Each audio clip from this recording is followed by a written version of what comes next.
नमस्कार दोस्तों, गुरुजी ITI channel की एक और वीडियो में आपका स्वागत है। आज मैं आपको हेक्सा फ्रेम तथा उसके ब्लेड के बारे में बताऊंगा। पिछली वीडियो में मेरे द्वारा ट्रेमल के बारे में विस्तार से बताया गया था। यदि आप लोगों ने उस वीडियो को नहीं देखा है तो आप डिस्क्रिप्शन में दिए गए लिंक पर क्लिक करके उस वीडियो को देख सकते हैं।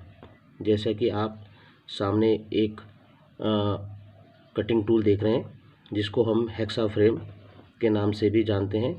यह हैंड हेक्सा फ्रेम है और यह जो है इंजीनियरिंग लाइन में जॉब की कटिंग करने के काम आता है। यानी कि जॉब पर जब मार्किंग करते हैं उसके बाद जो अनावश्यक मेटल होता है उसको जो है काट कर इसके द्वारा अलग कर दिया जाता है।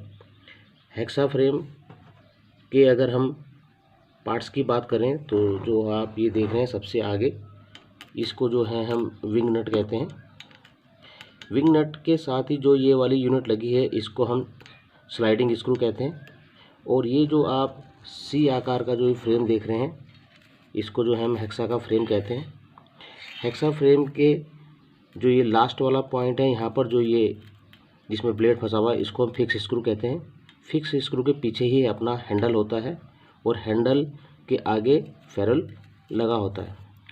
फेरल जो है इसमें इसलिए लगाते हैं ताकि जब हम इस हेक्सा फ्रेम को हैंडल में फिट करें तो अपना हैंडल जो है फट ना पाए। और ये जो ब्लेड है हेक्सा का, जिन पिनों पर ये टिकता है उसको हम पिन बोलते हैं और ये माइल्ड स्टील की बनी होती है। हेक्सा फ्रेम भी जो है अपना माइल्ड स्टील का बना होता है। हेक्सा फ्रेम के प्रकार की बात करें तो ये जो है विभिन्न प्रकारों में मिलता है।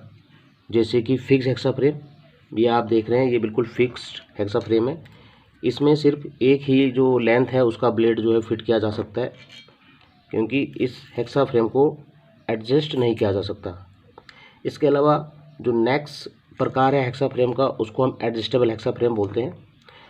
एडजस्टेबल हेक्सा फ्रेम और फिक्स हेक्सा फ्रेम में यह अंतर होता है कि जो एडजस्टेबल हेक्सा फ्रेम है उसका जो ये वाला फ्रेम वाला भाग है ये दो हिस्सों में बटा होता है और उसके ऊपर एक और भाग लगा होता है जिसके माध्यम से जो है इस फ्रेम को हम एडजस्ट कर सकते हैं। यानी कि उस हेक्सा फ्रेम में हम विभिन्न जो साइज़ हैं उनके ब्लेडों का ब्लेड फिक्स कर सकते हैं। इसके अलावा जो अगला प्रकार हेक्सा फ्रेम का है उसको हम जो है डीप कटिंग हेक्सा फ्रेम बोलते हैं।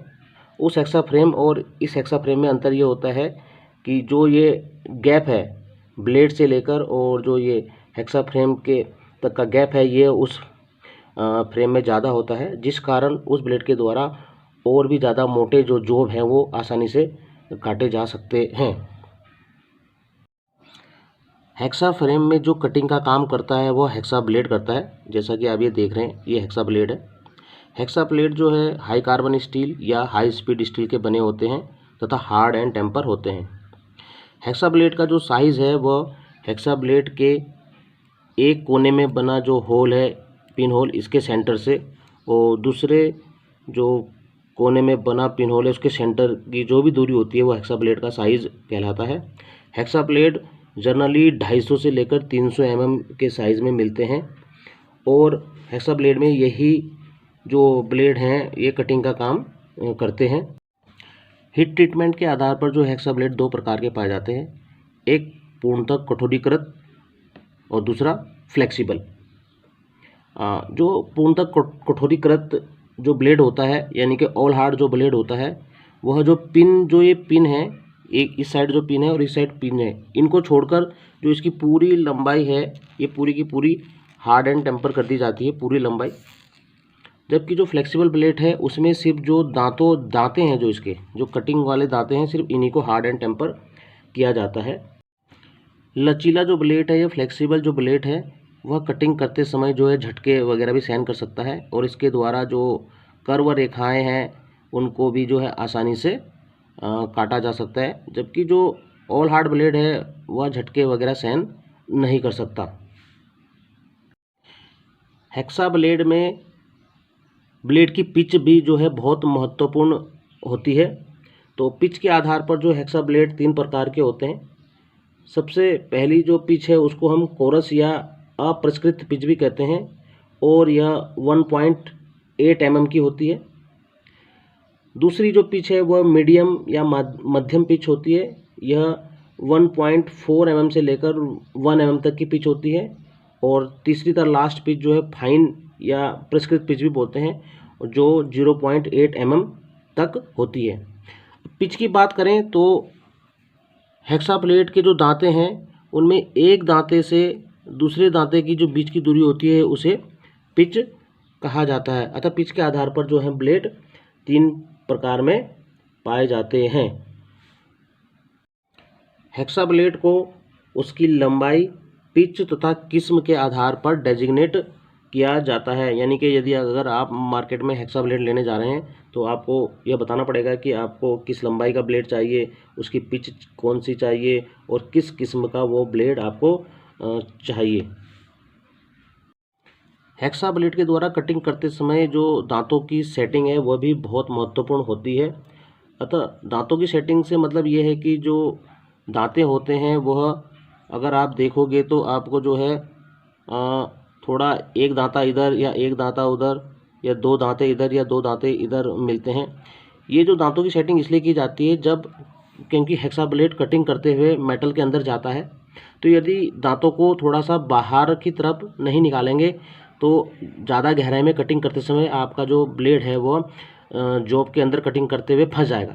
लेकिन जब दांतों की सेटिंग हम इधर उधर कर देते हैं तो ब्लेड की मोटाई से जो है ज़्यादा जो है ग्रूव करता हुआ जाता है, जिस कारण ब्लेड भी जो है जॉब के अंदर नहीं फंसता और आसानी से जो कटा हुआ बुरादा होता है वो भी बाहर निकल जाता है और कूलेंट भी जो है वो कटिंग पॉइंट तक इजीली पहुंच जाता है। दांतों की सेटिंग की बात करें तो जो है हेक्सा ब्लेड में 2 प्रकार की जो है सेटिंग की जाती है। इसमें जो सबसे पहली सेटिंग है उसको हम टेढ़ी मेढ़ी सेटिंग या स्टेगर्ड सेटिंग भी कहते हैं।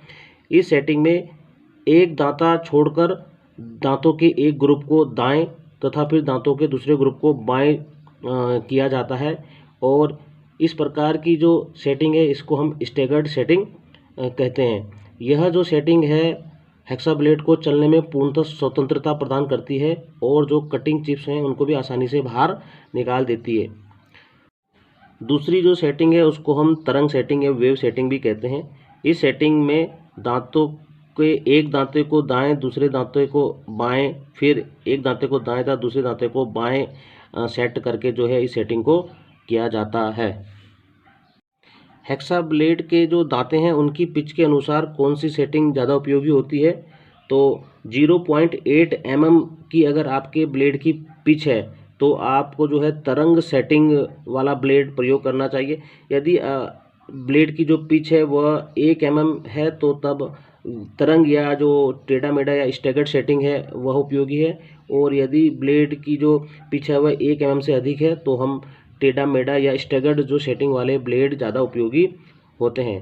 हेक्सा ब्लेड में जो है इस चीज़ का ध्यान रखना चाहिए कि जब भी हम इसको जो है हेक्सा में फिट करें तो जो हमारे दांते हैं उनका झुकाव जो है विंग नट की ओर होना चाहिए, क्योंकि हेक्सा हमेशा जो है फॉरवर्ड स्ट्रोक में ही कटिंग करता है, जबकि बैकवर्ड स्ट्रोक में जो है वो फ्री आता है। इसलिए जब भी हम हेक्सा ब्लेड फिट करें तो ये ध्यान रखें कि जो हमारे दांतों का झुकाव है वह विंग नट की ओर यानी कि आगे की ओर होना चाहिए।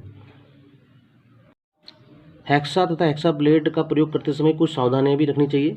सबसे पहली सावधानी यह है कि हेक्सा को हमेशा गिरने से बचाना चाहिए। हेक्सा फ्रेम में ब्लेड को न तो ज़्यादा टाइट करना चाहिए और न ही ढीला करना चाहिए। कटिंग करते समय उपयुक्त कूलेंट का प्रयोग अवश्य करना चाहिए। और हेक्सा ब्लेड के जो दांते हैं उनको जो है उनका झुकाव हमेशा विंग नट की ओर होना चाहिए। कटिंग टूल को जो है मेजरिंग टूल से हमेशा अलग रखना चाहिए। कार्य के उपरांत जो है हेक्सा को उचित स्थान पर रख देना चाहिए। आशा करता हूँ आपको आज की वीडियो पसंद आई होगी। इसी प्रकार की अन्य और वीडियो देखने के लिए हमारे चैनल को सब्सक्राइब करें। धन्यवाद।